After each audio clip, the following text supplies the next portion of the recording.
वो मैंने दिखाया। आप बताइए तो, एक बार, हाँ। तो मान लो मैं पहला नहीं, वोटर नहीं, आप जो इस पर वोट दीजिए। हाँ, तो पहला वोट एप्पल नहीं, पर ऐसे दीजिए, हाँ। पहले राउंड में मैं आपको कोई भी, सेकंड राउंड में आपको कोई भी वोट डालने दूंगा। पहले में क्यों नहीं डालने देंगे? इसलिए क्योंकि इसको टारगेट दिया गया, मैं आपको दिखा देता हूँ, बाद में आपको कोई भी डाल दूंगा। अब आप तरबूज को वोट दीजिए, पहला वोट एप्पल का, केले को दीजिए पहला वोट। नहीं, जब आप कह रहे हैं गड़बड़ी होगी, जब वो जो ईवीएम वहाँ पे तो कोई भी डाल सकता इसमें है। टारगेट दिया गया कि एप्पल को वोट देने हैं, तो एप्पल के वोट तो चोरी करने ही नहीं वाला ना, आपको मुझे चोरी कैसे होती है वो दिखानी है। सिर्फ फूल के वोट हाँ। चोरी नहीं करना है, नहीं वो ऐसे इसको सिस्टम इसमें, बनाया है। हाँ, तो इसमें केले के वोट चोरी करने हैं, तरबूज के वोट चोरी करने हैं, तो आप केला तरबूज दबाओगे तो ही पता चलेगा कि वोट चोरी कैसे संभव है। तो आप केले को वोट पहला दीजिए, वोट केले को ही देना पड़ेगा। पहला वोट और दूसरा वोट, बाद में सेकंड राउंड में हम कोई भी देने देंगे। अगर हमने पहला वोट इसको दे दिया तरबूज को, फिर चोरी नहीं होगी। नहीं, पहला वोट तरबूज को दिया और दूसरा तरबूज को दिया तो भी चोरी होगी। तो पहले आप तरबूज को दीजिए। अच्छा चलो, ये खाली है। हाँ, खाली है। चलो पहला वोट मैं तरबूज को देता हूँ। ठीक है, तो देखिए क्या दिखा, दिखाइए। हाँ।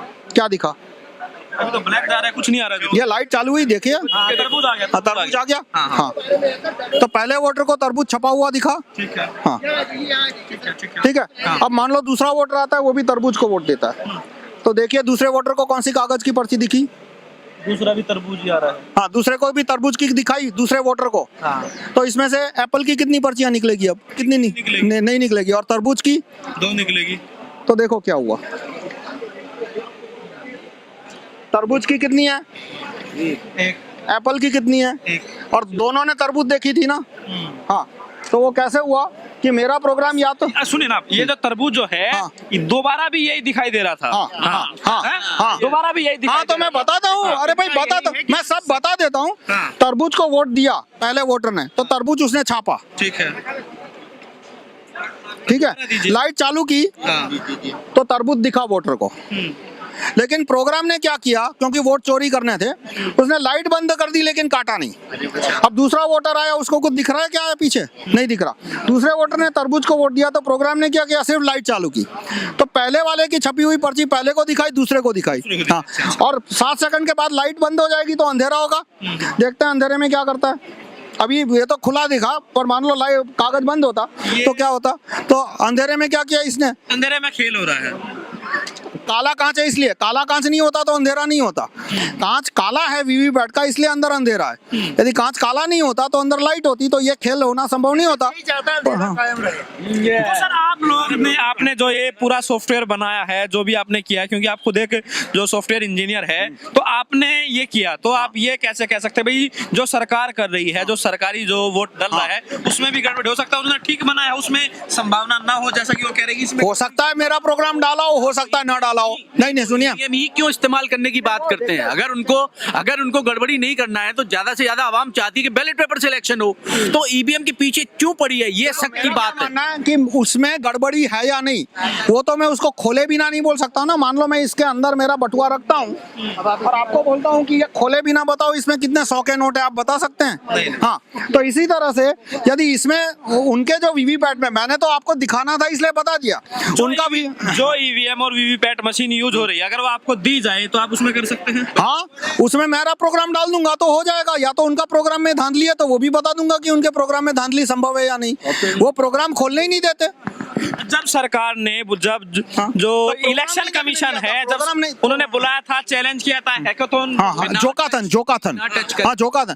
तब उन्होंने क्या कहा था कि हम खोल के प्रोग्राम नहीं चेक करने देंगे। तो इसमें यदि मैं प्रोग्राम बनाऊंगा तो आप मैनिपुलेट नहीं कर पाओगे, क्योंकि इसमें मैं पासवर्ड रखना होगा। देखिए, मैं इसमें पासवर्ड रखूंगा तो जिसको पासवर्ड पता है वही इसको मैनिपुलेट कर पाएगा। जैसे मान लो आप अपने मोबाइल पे हॉटस्पॉट बनाते हैं, ठीक है, तो जिसको पासवर्ड नहीं पता वो आपके मोबाइल के हॉटस्पॉट से कनेक्ट कर सकता है? ठीक है सर, नहीं, बताइए ना पहले। नहीं कर सकता। हाँ, तो जब तक आपका मशीन मोबाइल में खोलूंगा नहीं, मुझे पासवर्ड पता नहीं चलेगा। तो इसी तरह से मैं जो मशीन है, जैसे क्योंकि एक इलेक्शन हो रहा है तो कहीं 2000 मशीन यूज हो रही है, कहीं 4000 6000, ठीक है, तो मशीन एक दूसरे से इंटरकनेक्ट तो नहीं है, तो क्या आपके हिसाब से हर मशीन में करना पड़ेगा? प्रोग्राम फैक्ट्री में एक ही 2 या 3 फैक्ट्रियां पूरे भारत में जहां 10 लाख वीवीपैट बनते हैं। प्रोग्राम में जब वीवीपैट का प्रोग्राम बना तब मेरा वाला प्रोग्राम डाल दीजिए, या तो ट्रक में बदल दीजिए कहीं भी इलेक्शन। एक मशीन में करना पड़ेगा ना। अरे भाई 10 लाख मशीन में प्रोग्राम जाता है, तो हर एक मशीन में डालने का एक ही मशीन है, 1 या 2 या 10 मशीन है जो कि वो 10 लाख मशीन में प्रोग्राम डालती कह है। रहे हैं जब मशीन बनाएगी तभी गड़बड़ी हुई। तब गड़बड़ी, मैंने गड़बड़ी हुई ये नहीं कहा, क्योंकि गड़बड़ी हुई है या नहीं वो तो मैं मशीन खोले बिना नहीं बता सकता, लेकिन मान लो मुझे 10 लाख मशीन बनाने का कॉन्ट्रैक्ट दो तो मैं मेरा वाला प्रोग्राम उसमें डाल दूंगा। और जब दोबारा चुनाव होगा फिर वही मशीन यूज होगी। हाँ, तो दोबारा पासवर्ड तो मुझे पता है, पासवर्ड तो मुझे अकेले को पता है ना। एक मशीन में करना पड़ेगा नहीं, क्योंकि नहीं इसमें प्रोग्राम को पता कैसे चलता है कि गड़बड़ करनी है या ईमानदारी से काम करना पड़ता है कि मान लो 30 अप्रैल को इलेक्शन है तो 15 अप्रैल को कैंडिडेट लिस्ट डिक्लेयर करता है जिसमें उम्मीदवार का नाम, उसका क्रमांक और उसका चिन्ह होता है।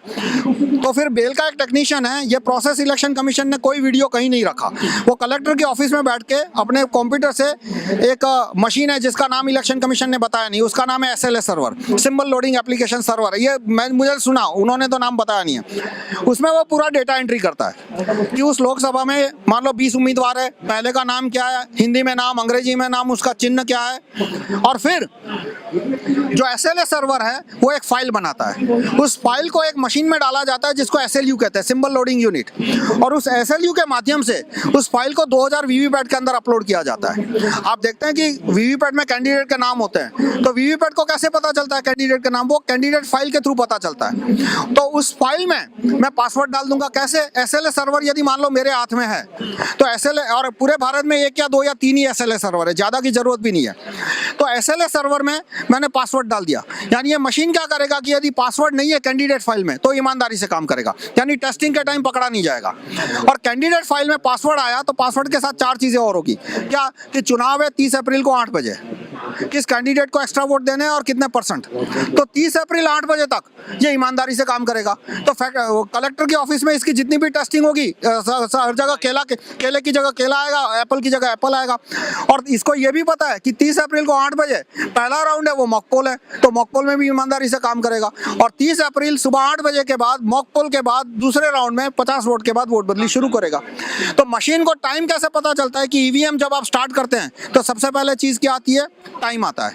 ईवीएम के अंदर एक क्लॉक है, रियल टाइम क्लॉक बोलते हैं हमारी भाषा में, इंजीनियर की भाषा में। सर आपने तो क्योंकि एक मशीन बनाई है, आपने इसमें गड़बड़ी करके दिखाई, क्या आपको यकीन है कि इतने बड़े स्तर पर और जो देश में जो चुनाव हो रहा है वो ईमानदारी से हो रहा है? नहीं उसमें विपक्ष के लोग लगातार नहीं ये विपक्ष के लोग क्या कहते हैं उसमें नहीं जाता। मैं क्या कहता हूं कि जो मशीन बनाने वाले 10-20 लोग हैं, क्योंकि जो कोर वर्क है इसका प्रोग्रामिंग का, उसमें कोई 10,000 की टीम नहीं होती, वो बहुत छोटी टीमें होती है, एक प्रोग्राम लिखना है और आखिरी मोमेंट पे भी कोई प्रोग्राम बदल सकता है। इसकी चिप तो अमेरिका में बनती है, मान लो अमेरिका या किसी भी देश में, शायद यूरोप में बनती हो, भारत में नहीं बनती, तो जहाँ चिप बनती है वहीं पे मैं ये गड़बड़ी करने वाला प्रोग्राम डाल सकता हूँ। तो अमेरिका से चिप आई उसी में, और प्रोग्राम है ये गड़बड़ी कब करेगा, कैंडिडेट फाइल आने के बाद, कैंडिडेट फाइल आने के 15 दिन के बाद, क्योंकि कैंडिडेट फाइल में चुनाव का डेट और टाइम है, तो ये इसकी गड़बड़ी चुनाव के डेट, चुनाव का टाइम और चुनाव के डेट में भी इसको पता है पहला राउंड मॉक पोल है, तब तक दिखेगी ही नहीं गड़बड़ी। तो मतलब वो पहले ही सब कुछ कर दिया जाएगा आपका कहने का मतलब यही? हाँ, मुझे मशीन बनाने का कॉन्ट्रैक्ट दो, मेरी पार्टी के 540। इसका मतलब ये हुआ इंजीनियर साहब कि अगर हम चाहें कि अगर बीजेपी के कुछ लीडर को बुला के चाहें, सर इसमें मैं पार्टी का नहीं, क्योंकि ये ईवीएम का, ठीक है मैं बोल रहा हूँ, अगर हम किसी जैसे जो बीजेपी वाले लोग नहीं मानते हैं, हम बीजेपी के लीडर्स को बुला के 20 लोगों को हम ये इस मशीन के थ्रू हम वोटिंग करवाएं, तो क्या हम मनपसंद कैंडिडेट को जिता सकते हैं? बिल्कुल जिता सकते हैं, मैंने दिखा दिया ना यहाँ पे। ये है कि आप हमारी मशीनों से इलेक्शन करवाओ, फिर ये ठेका हमको दो, टेंडर हम जीत के बताएंगे और बीजेपी को हरा के बताएंगे।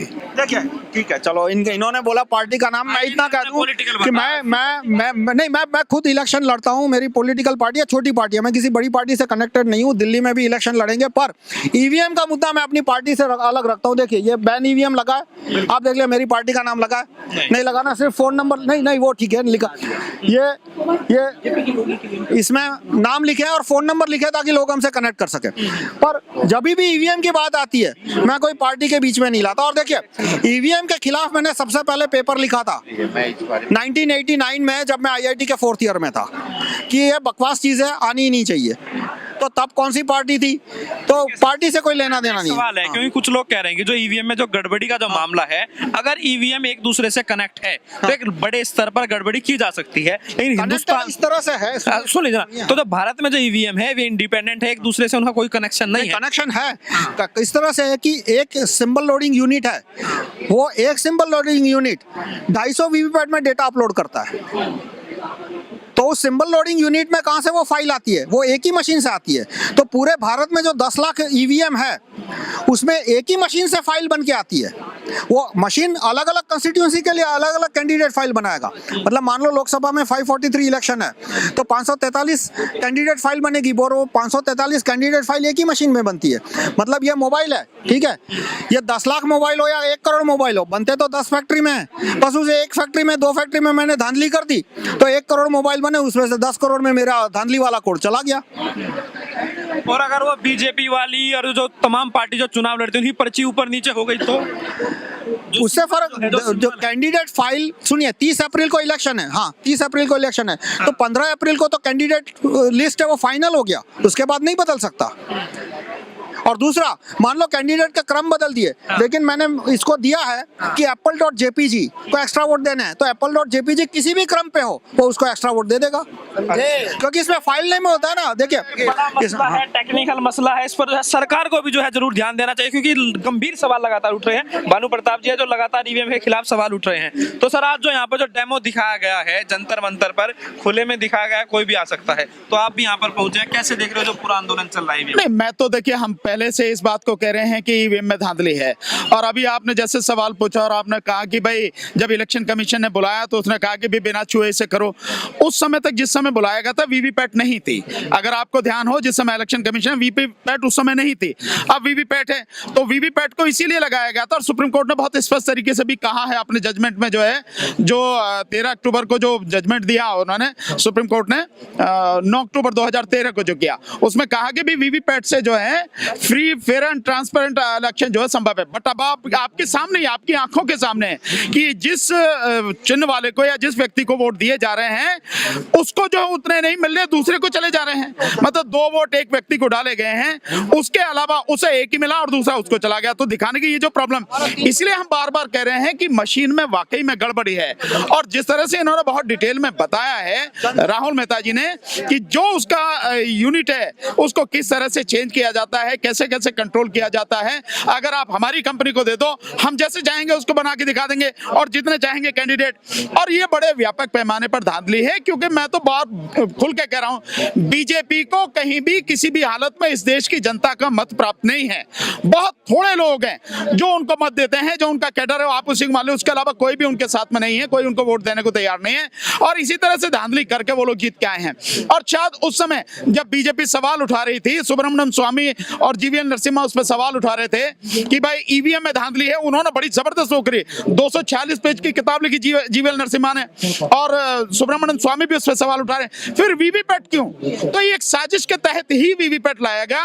और वीवीपैट लाने के बाद में जो सारी चीजें हुई हैं वो अब आप देख रहे हैं कि इससे बिल्कुल सिद्ध हो जाता है राहुल मेहता जी की इससे कि ईवीएम में बाकायदा गड़बड़ी। और यही नहीं आपको दिखाएं, मैं आपको बताऊं, एक बार इस इलेक्शन के बाद ही मंसूर अली खान जो तमिलनाडु के हैं, एक एक्टर भी हैं, उन्होंने भी अपनी पार्टी बनाई है और उन्होंने भी यहाँ की इस तरह से डेमो दिखाया था। इसी तरह से पर्ची करके उन्होंने डेमो दिखाया था कि किस किस को कितनी वोट दी गई और उसके बाद में वोट कितनी किसको मिली। ये सारी की सारी चीजें हैं, गड़बड़ी है लगातार। और ये बेईमानी जो कर रही है लगातार बीजेपी, धांधली इसमें कर रही है। चुनाव आयोग क्योंकि उसके तलवे चाटता है, गुलाम चुनाव आयोग, बेईमान है चुनाव आयोग, इसलिए ये सारी की सारी। और जिस तरह से इन्होंने बताया है कि काला शीशा है, और ये चेंज करके मुझे काले शीशे की बात किसी और ने भी बताई थी, लेकिन आज तो मैंने अपनी आंखों के सामने देखा है कि किस तरह से काले शीशे के बाद जो पर्ची है, एक ही पर्ची लगातार जो लोग डाल रहे हैं उनको दिख रही है, और जब पर्ची निकल के आ रही है तो उसमें अलग ही चीज है। एक चीज इसकी एक चीज और मैं आपको बताना चाहूंगा। देखिए एक चीज और इससे ये बात सिद्ध और होती है कि अभी तक 1 जून को घोषणा की थी चुनाव आयोग ने कि हम जल्दी से जल्दी जो है जो 2019 का जो डाटा है इलेक्शन का हम वो सामने रिलीज करेंगे लोकसभा का। लेकिन 1 जून के बाद में इस समय आज 29 दिसंबर हो गई है, अभी तक कोई डाटा रिलीज नहीं किया कि जो 2019 का जो इलेक्शन था उसमें कितनी वोट पड़ी, कहां से कैसे हुआ, कितनी मिली, क्या फाइनल डाटा था, कितनी परसेंटेज थी, नहीं कुछ नहीं। इसके अलावा आप देखें तो कुंट ने वो डाली ही थी आरटीआई, और उस आरटीआई में कुंट ने कहा था कि जो वीवीपैट का डाटा है कम से कम वो तो दे दो आप। अभी तक वीवीपैट का डाटा नहीं दिया, बल्कि इलेक्शन कमीशन ने ये कहा हमारे पास वीवीपैट का डाटा नहीं है, क्योंकि अगर वीवीपैट का डाटा आ जाएगा तो जो इन्होंने करके दिखाया वही धांधली वहां पे पता लग जाएगी कि बेईमानी हुई है और उनकी सारी पोल खुल जाएगी। इसलिए वीवीपैट का डाटा वो नहीं सप्लाई कर रहे हैं, इसलिए इलेक्शन कमीशन लगातार बच रहा है। सर मेरा एक सवाल है, हाँ। क्योंकि इससे पहले सौरभ भारद्वाज जो आम आदमी पार्टी के विधायक है, उन्होंने विधानसभा में एक डेमो दिखाया था, तो आप आज यहाँ पर दिखा रहे हैं, उन्होंने विधानसभा में इसीलिए दिखाया ताकि उस पर कोई कार्रवाई ना हो, तो आपको क्या इस तरह कोई डर नहीं है? नहीं कोई नहीं, क्योंकि ये नहीं अफवाह फैला रहे हैं। नहीं अफवाह नहीं है, ये तो मैंने करके दिखाया है, ठीक है, जो सच है वो तो वो दिखाया है। और बाकी मैं किसी पार्टी का नाम नहीं लिया, मैंने किसी एजेंसी का नाम नहीं लिया, मैंने तो आपको दिखाया कि भाई 2 तरबूज का दिया आपके सामने और पर्चियां 1 तरबूज 1 एप्पल निकली, तो जो मैंने किया है वो दिखाया है, और बाकी यदि जो होगा देखा जाएगा। आप लोग क्या रास्ता आपको सूझ रहा है? भाई मैं भारत के करोड़ों लोगों से विनती करता हूं, करने वाले हैं, ज्यादा से ज्यादा डेमो दिखाएंगे कि आप इलेक्शन कमीशन को और इनको ये पर्चियां भेजो कि पोस्ट कार्ड भेजो कि कैंसिल ईवीएम, और फिर उससे बाद में और आगे आंदोलन होंगे। और मेरा मानना है कि जितने ज्यादा लोग ये पर्चियां देखेंगे उतना उनको कन्विंस करना आसान होगा कि धांधली संभव है, और ईवीएम के सपोर्टर की संख्या भी कम होती जाएगी। इस आंदोलन को आगे ले नहीं बिल्कुल, ये तो हमारे आंदोलन, हमारे लिए तो इससे बढ़िया और कौन सी बात है कि जिस बात को हम उठा रहे हैं लगातार, जिस सवाल को हम जनता के सामने लगातार लड़ने दिखा रहे हैं, आंदोलन कर रहे हैं, आज राहुल मेहता साहब ने वो सिद्ध करके दिखा दिया। हम तो केवल ईवीएम की बात कर रहे हैं, तो वीवीपैट में भी गड़बड़ी किस तरह से की जा रही है और किस तरह से धांधली करके बीजेपी जीत के आई है, और लोगों को जो मत उसे प्राप्त नहीं है, लोगों का वोट लूट के बीजेपी जीत के आई है, हम उसके लिए लगातार आंदोलन कर रहे हैं। और इस बात से सिद्ध हो गया कि बीजेपी ने बेईमानी की है, इलेक्शन कमीशन ने बेईमानी की है और धांधली करके इस जनता का वोट लूट के सरकार बनाई है, इसलिए सरकार को जाना चाहिए। मैं 2014 की बात नहीं कर रहा, मैं 2019 की बात कर रहा हूं। नहीं, मैं 2019 की बात कर रहा हूं, मैं 2014 की बात ही नहीं कर रहा, मैं 2014 की बात नहीं कर रहा। नहीं, मैं तो कर रहा हूं कभी धांधली शुरू हुई, मैं तो 2019 के बाद से जितने सबूत हैं वो लोगों के सामने रख रहा हूं, और वो बिल्कुल स्पष्ट करते हैं कि इस ईवीएम में और वीवीपैट में धांधली है। वीवीपैट आज आपने देख ली है, ईवीएम हम ऑलरेडी बता चुके हैं। इलेक्शन कमीशन को डाटा देने को तैयार नहीं, किसी भी तरह का डाटा देने को तैयार नहीं है, तो इलेक्शन कमीशन शामिल है, बेईमान है, पूरा सिस्टम गड़बड़ है। तो हम कह रहे हैं इसीलिए बैलेट पेपर से कराया जाए। बीजेपी को अगर 60% वोट मिला है, क्या दिक्कत है उसको? मैं दिखाया ना 56 इंच का सीना दिखाया ना, सारे उसको खत्म करके वीवीपैट से उसे चुनाव करवाएं।